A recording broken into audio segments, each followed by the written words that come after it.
Okay, welcome back to Old School Moto this week. Right, where are we at? So obviously last week we had a problem with the bearings, which we have taken back and have changed, and I'm going to give a big shout out to Queensland Bearings, because I hadn't I'd opened the boxes, but because I hadn't tried to fit them or anything, they actually took the bearings back and replace them with the ones that I actually needed, without any extra cost, which was absolutely amazing. So big shout out to Lyle at Queensland Bearings down at Portsmouth. Fucking amazing. What a legend, man. Cheers, bro, if he ever watches this. But yeah, so I've got the crank in the freezer right now, and I'm going to install the bearing, the insert or the center part of the bearing onto the crank, and then we'll get onto the cases. So while we've all been away in La La Land, I have cleaned up the stator cover, and I've cleaned up the clutch cover, and I painted them silver because that's the original color, but then I looked at it and went, no, I'm not happy with that. So I actually ended up painting them matte black and just sanding the KTM logo, the KTM Racing Magnesium logos off, so that they're actually just alloy. And I think they look pretty good. I think they look all right. So I'll show you those. So that's how they came out, which I'm pretty happy with. I think that it's going to have quite a cool look. Okay, I'm going to put the crank there a minute and get the bearings. So you can see the bearing has that lip on it, which it's supposed to have, like the original one, and which is again going to stop the crank floating around and hold it in position, which is exactly what it needs to do. So yeah, all this mess is going to be put back together, and hopefully when I've put all this mess back together, there's not any little bits lying on the bench that should have gone inside. But no, I'll take my time, and I've got the KTM manual on the computer, and I'll be double checking and triple checking to make sure that everything's in the right spot, and we'll see how we go.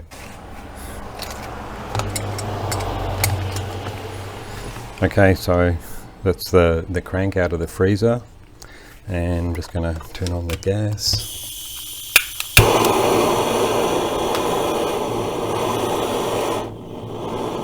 So this is the center out of the bearing. Just going to heat it up. I've already done the other side to to make sure it works. So, but yeah, just get some heat onto it, expand it. And if it's like the other side, it'll just drop straight on. I've already put the little spacer thrust type washer there. So obviously make sure you got everything that needs to go on there first. I mean, look, you can knock it off, but it would be pretty difficult. So yeah, just get it nice and hot.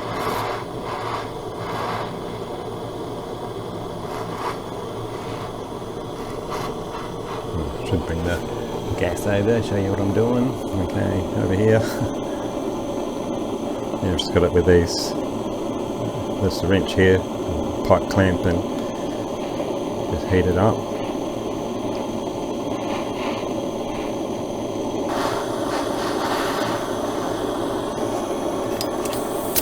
Bang, just like that.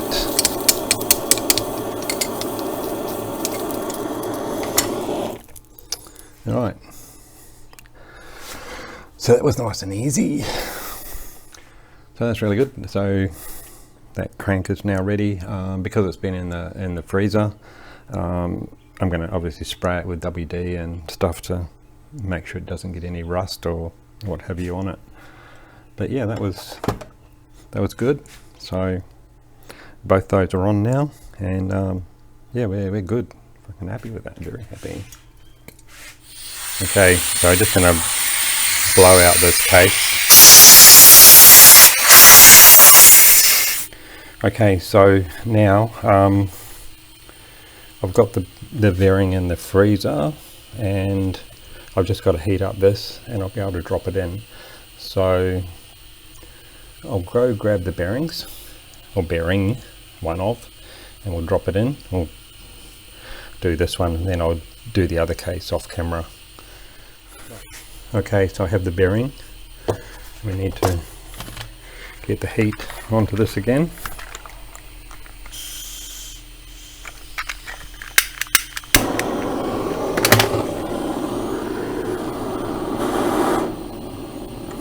I don't want to overdo it, but yeah.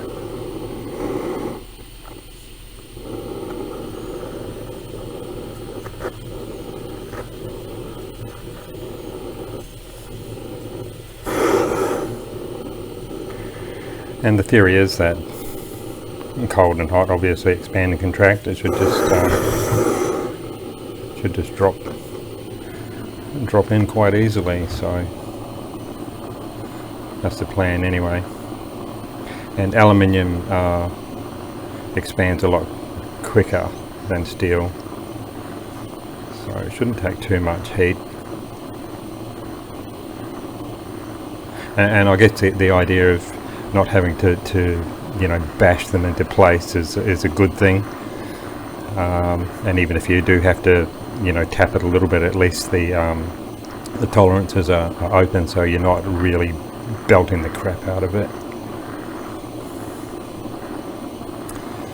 Okay, so hopefully that's enough heat. We'll see how we go.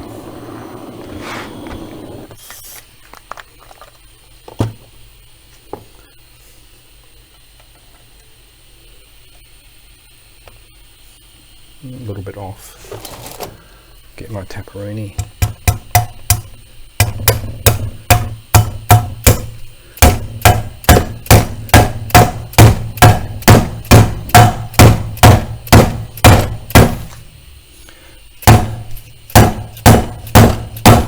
Well, there we go. So we had to bash it a fair bit, but it wasn't like hard. So you weren't like big steel hammer bashing it into place. It's a soft dead weight hammer, and just putting it into place. So that's cool. I just, like I've said before, the beauty of these bearings is at the crank just drops straight into place. So you got to be happy with that, especially when you're pulling it apart. It's make it a lot easier, doesn't it? Okay, so again, it's very difficult to get the bearing like square to the hole, and when I was bashing it in just before, it was just slightly off, and it's hard to even look down in here to sort of make sure that you're right, but it was a little bit high on the side. So when I gave it a good belt on this side and straightened it out, it actually went in really easy. So yeah, but look, all in, all done, both sides. Crank's just going to drop straight in. So next step is assemble the gearbox in, and put the crank half in, or the crank side of the crank in, and get ready to drop this case on it. So that's the next step, and we'll move on to that. Okay, so got a little bit ahead of myself. I've dropped the gearbox in, I'll place the crank in place, and it was really cool. The gearbox, unlike the Japanese ones where you sort of have to hold both shafts together, hold the drum in place, all the forks in place, and then drop it in, this I was able to put both the input and output shaft gears in together. The drum was already left in place, and then the pins holding the selector forks, I was able to put the forks in and just drop the pins in place. So it was actually pretty simple. This crank, because of that type of bearing, just dropped that straight in place. So now all I've really got to do is drop in the counterbalance shaft, and it's got 2 marks on it here, and on the crank it's got 1 mark which is going to go in between. So that's quite a simple little, just line it up and drop it into place. And just checking that the crank's in far enough, and we've got clearance under there, which is fine. So that's everything good. So we're pretty much together. All I have to do is, gasket and drop the other case on. Everything's in place, and everything else is going in from the clutch side or the stator side, which is really only the stator and stuff going in there. But yeah, coming along.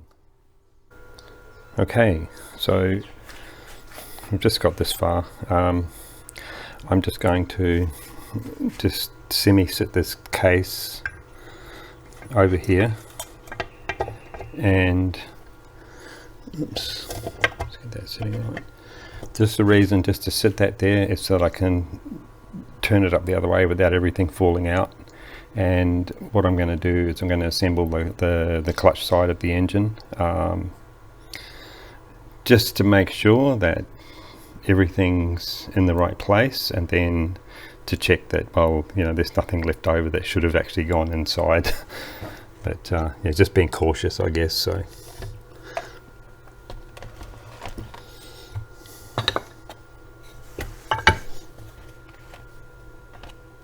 all right.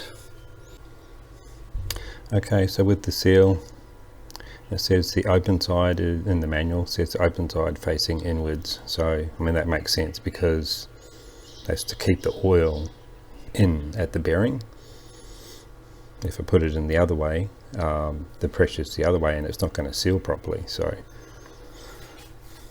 but anyway, just going to put a little bit of oil in there.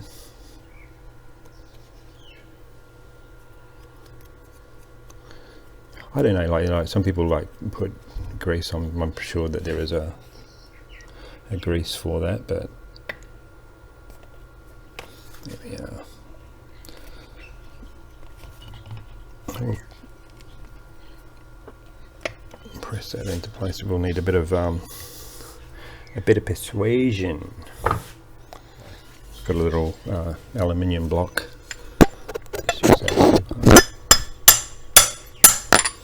Tap that into place.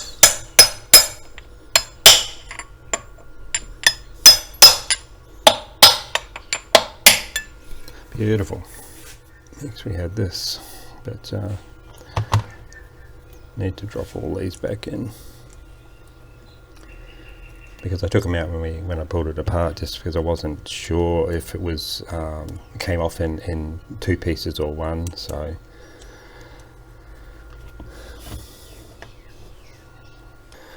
just had to clean up in there. It looks like someone has damaged it a little bit, but anyway, it's all right. I've put some oil on there, and we're going to slide that on the shaft. So my feeling is this thing's been apart before. But anyway, we just set that in place. It's probably going to need a little bit of love.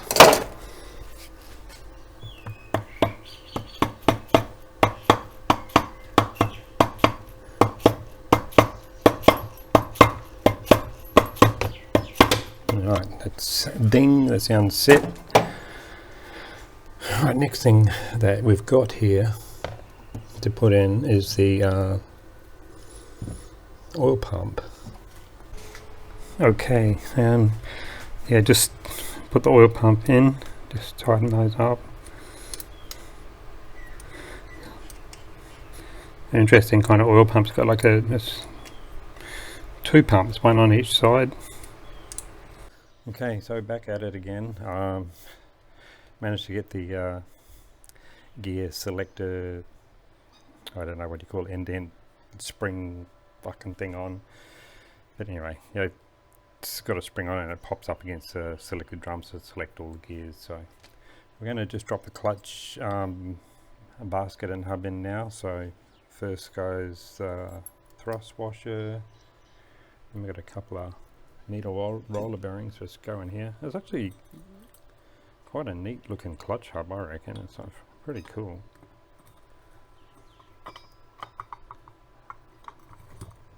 Look at that, that's fucking awesome. I like that. Just looks so trick, right? And the hub, oops, well that was fucking great, wasn't it?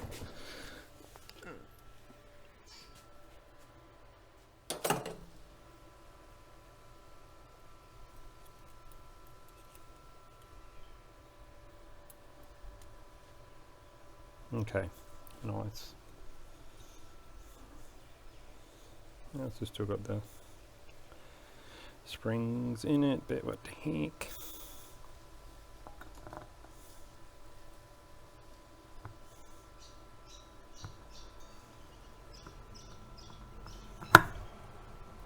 Beautiful. Okay, so we have a brand new set of clutch plates. So what we'll do is, I'll just show you them. They come with all the gear. We've got, open that up.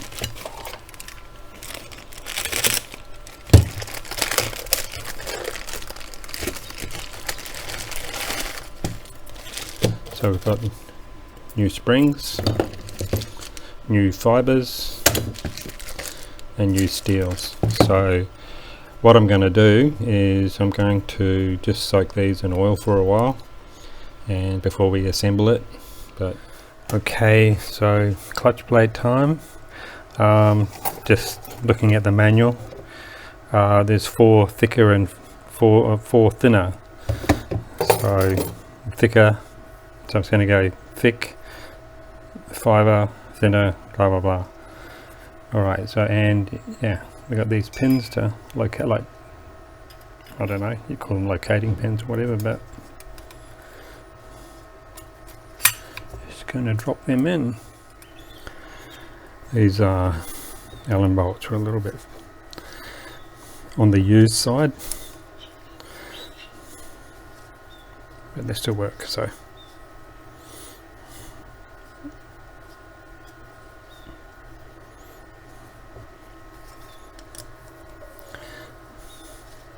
Okay, gasket on.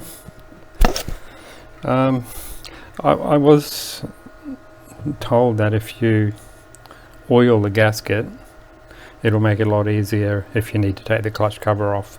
And I was also told that if you don't oil the center gasket, it's a lot better not to do that, just to ensure no crankcase leaks. I don't know how that, I mean, this holds oil as well, so I don't know how that kind of works, but I guess your chances of splitting the cases and your chances of having to pull the clutch cover off are a lot different. So what I'm going to do is oil the gasket. Anyway, a lot easier to put the oil on the gasket than put the oil on the on the case. Okay, that is that, and that is that.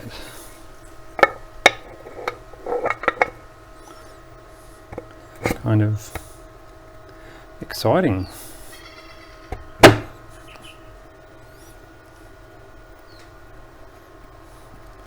Alright, that's going to look pretty damn cool, I reckon. Just yeah, turn up all the bolts, just get them a little zinking just to make them look a bit fresh. I know my setup's not fantastic, but you know what, does the job. Once I get more sorted, I'll probably invest in something a little bit more substantial as far as doing the zinking. So I've got the power supply, but just get a little bit better equipment to do it all in, and also the chemicals that have the bright zinc. They make the zinc bright, so but looks better than rusty old bolts anyway, that's for sure. Okay, so this is as far as we've got today. Just syncing up the bolts for the oil filter covers. Oil filters are in. Still got the cam drive to put in. Finished all the clutch side. So I was hoping to get a little bit further, but that took a lot of getting out. So I ended up using a diamond tip tube drill and drilling around it to get it all out. And I've tapped a helicoil in there, so it's all good. So I'll be able to put everything back. But yeah, that took a lot of time. I got stuck with the gear shift mechanism on the other side, the actual spring. That took a lot of time to sort of get in position and get figured out. A couple of things put on, had to take off. So, you know, but the thing is just taking it easy, not rushing anything, going over everything in your head. I've had to look at the manual for a couple little things to see how they fitted correctly, like the thickness of the clutch plates, which went first and last and all that kind of stuff. So yeah, but there we are. So that's it for this week. I'll be getting into it more during the week next week. So the next video, hopefully I have this in the bike. Well, you know, if I don't run into any more bullshit hold ups, then, you know, we might even be kicking it in the guts next weekend. Like, just don't know. But it's going to be close. So, but that's where we're at. And yeah. So look, thanks for watching the video. Thanks for watching the videos. Thanks for subscribing. Thanks for commenting, and I really appreciate it. It makes it worthwhile.